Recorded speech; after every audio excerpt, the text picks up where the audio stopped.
Hey everyone, I'm here for a review of a big movie that came out a couple of years ago. It's only appropriate because the newest film, Wolverine and Deadpool, will be coming out this July, so I think it was good to review this movie, Logan, which came out in 2017.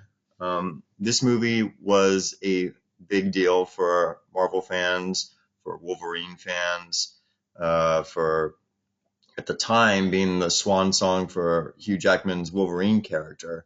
And this movie is also not only a really good comic book superhero film, it's also a really good Western.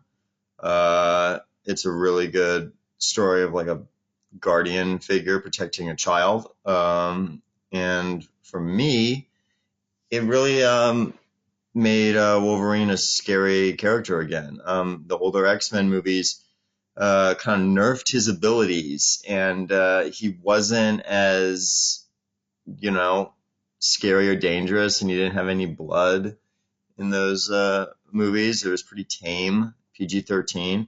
This movie is an R-rated movie, and it is brutal in the amount of killing that Wolverine gets into. The movie begins with him just being a limousine driver, just doing jobs, taking people around town, and it's almost like he's become like this Uber driver, this Lyft driver, just doing that and, not doing anything else in his life. And also, a big factor is that he's losing his healing ability.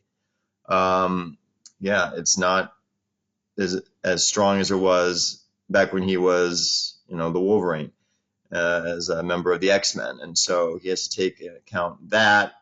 And it's just not working out for Logan. It's not working out for Logan. And he routinely has to, help Professor Xavier out because he's having problems of his own, specifically with his telepathic mind abilities, because he's having routine seizures and headaches that, affect a lot of affect a great amount of people, uh, and that's not good. Um, it's almost like a ticking time bomb in there because he has to like give him medicine uh, every time he's having one of these seizures. But then something happens where Logan gets a call from a woman and to meet him at this kind of like genetic laboratory place, and she's looking to get out of there because she is in danger of being killed by the Reavers, which are these like kind of like cybernetic bounty hunter group that is looking to exterminate all mutants. And this is in the future. I believe it's like 2039 or 2029. Uh, and so everything is like it's still modern, but there is like future tech in the world. And so Logan uh, goes there, and but she's dying, and so the only thing that he can do is that he's got to get the person that she was protecting, which is this girl, which anyone who's read the comics, it's X-23, who is the female clone version of Wolverine. And so he's got to protect her and get her out and cross the U.S. Canadian border, uh, because the woman that he was talking to has told them that, yeah, you can get her over there and there'll be mutants there hiding out and she'll be safe. So Logan does this, and it's an odyssey, a Western odyssey of suspense, danger, and ultimately self-reflection. Logan kind of looks back on the years as when he was an X-Men in certain spots of the movie. There's a scene where X-23 is reading comic books of the adventures of the X-Men, and Logan's like, half of this shit didn't even happen. Just a bunch of fairy tale stories. Anyway, and I love that stuff. I love that, Hugh Jackman's able to do that and channel that and kind of like reflect, but also, stay in the present and become this